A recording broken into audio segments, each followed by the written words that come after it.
the front plank. So firstly, Astrid wants to stand close enough that I can touch her toes with my fingertips.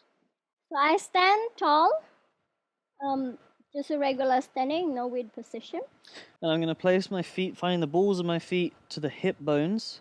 You can check where your hip bones are and feel them out. So I want the balls of the feet there, nice and parallel, not turned out or turned in too much. So similar in the first exercise we did in the video, I lean in, giving my weight towards the base.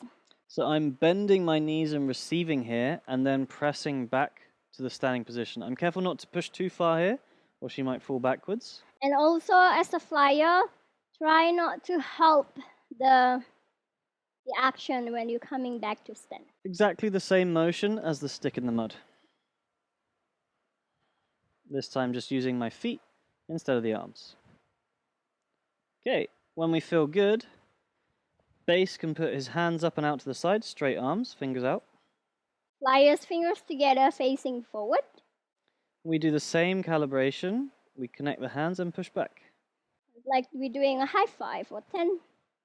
When this feels comfortable, we're going to go for the full motion of pushing up to the front plank. The difference will be, instead of pressing backwards with my feet in this direction, I'm going to press my heels up to the sky. So I'm scooping with my legs and my heels to lift her up. Okay?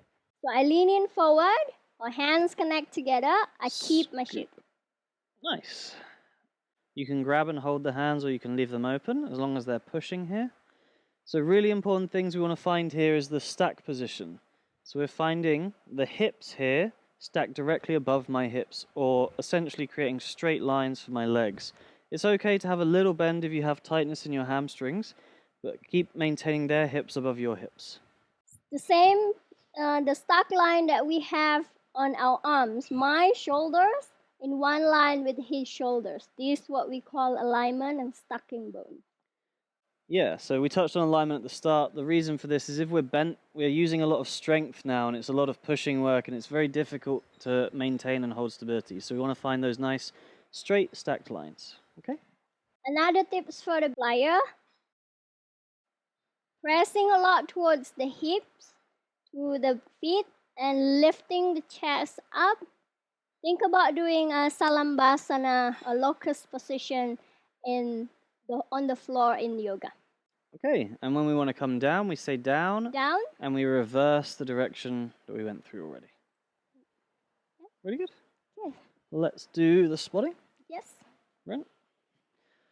So another thing, if you struggle with flexibility in the hamstrings, as we mentioned, maybe you're going to bend the legs a little bit, but find that stack line still. The alternative thing we recommend, or you can use as a pillow or an acrobat or a wedge or anything like that, to place under your hips.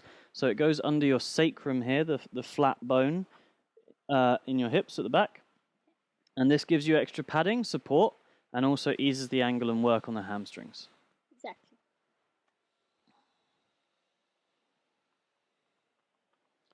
Okay, very nice. So let's do the calibration first. I'll spot the calibration. So I want to be in a warrior stance, nice and strong, protecting myself firstly and making sure I'm able to support if I need to, support their weight. And I want one hand around the far side of the hips and one hand around the close side. Okay. Calibrating, very nice. So here, if they're unstable, a bit unsteady, I can help pull back, or I can help secure them and make sure she doesn't fall to one side or the other. If her shape is changing as well, I'm going to guide her and say, hey, keep straight, engaged. You want to keep a nice straight plank shape. Beautiful. Okay, when they're ready, they can put the hands out. One more calibration like this. And then they go for the full plank. And on this, I can help lift. If they're struggling to extend, I can really engage, lift, and pull the feet, pull the hips of the flyer up. Very nice. They find their stack position. And then here, I can do hot potato. Okay, maybe first we look at the alignment. I'll check the position of his feet and his arms. Maybe his feet here, a little bit back so the hips aren't stacked over the hips. So yes, he brings them forwards. Nice. Same with the arms. I can always guide by touching as well, like bring your arms this way or bring your arms this way. This is nice to help give non-verbal clues on how to move. And then when they're here, we're talking about hot potato. So here this is called hands-on spotting. I'm supporting, making sure they're really stable, but we want them to find their own balance. So maybe I let go, they find some stability. Maybe I grab if it's a bit unstable. I do this hot potato. And if they're really secure, then I just let go, give them about an inch's space, and allow them to find their own balance. Down.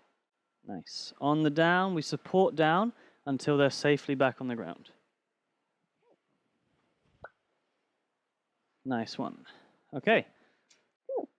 When you're practicing in a group of 3 as a base, flyer, and the third person spotter, any one of you can call down when it needed to be come down. Yeah. Okay? Awesome. Let's have Minty have a go at basing. Okay. Do you want to choose a flyer? I want to fly. I'm going to be your flyer. So if Brent can do the spotting, and then Astrid can check the alignment and check what's going on. So my hip bones, yes, I can just point to them. So you want the ball of the foot. Very nice. Good job. We'll do some calibration first. Hands around the hips first. Yes, that's it. Do you feel good? Nice. So let's put the hands out. Do one like this. Touch the hand. And if it's good, last one, we'll scoop up to the sky and find that front plank. Notice how I'm looking forward the whole time here. Maybe you want to extend fully. Nice. Okay. Nice. Good. Now I'm lifting my chest. Caspian touched upon really interesting thing earlier about gaze. Same thing in yoga. Your gaze or your drishti determine where you're going or energy going towards.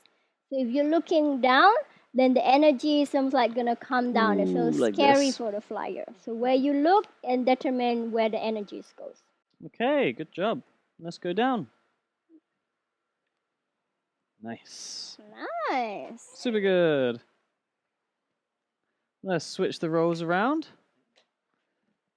I'll have Minty fly. Yeah, I can base. Astrid wants to base. Okay.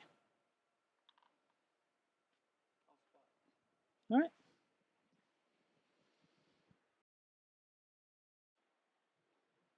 Come a little bit forward, please.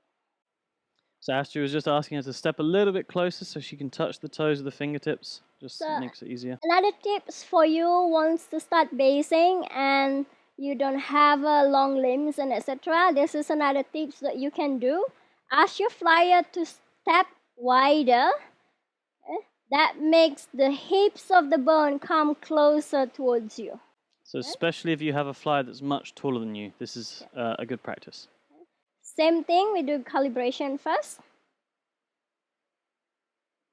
Nice, good trust.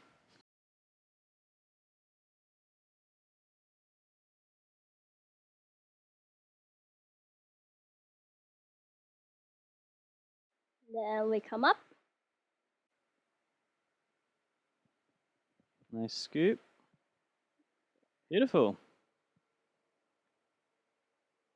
Brent's giving that nice space there, but notice how he's staying present and he's there at all times, okay? We've seen before in live classes where people do this spot and then they see they're stable and they kind of walk away or they take a photo or whatever. I mean, that's nice to do sometimes, but make sure, firstly, for safety reasons, that you stay present. You stay that couple of inches away, allow them to find their balance, but stay there and be focused. The reason that we need presence for the spotter close to us, it will take you less than a second when things not going in the right direction. Cool. So down, I reversed it, I come down. Nice. Good job. That was our first pose. You guys did awesome. Amazing.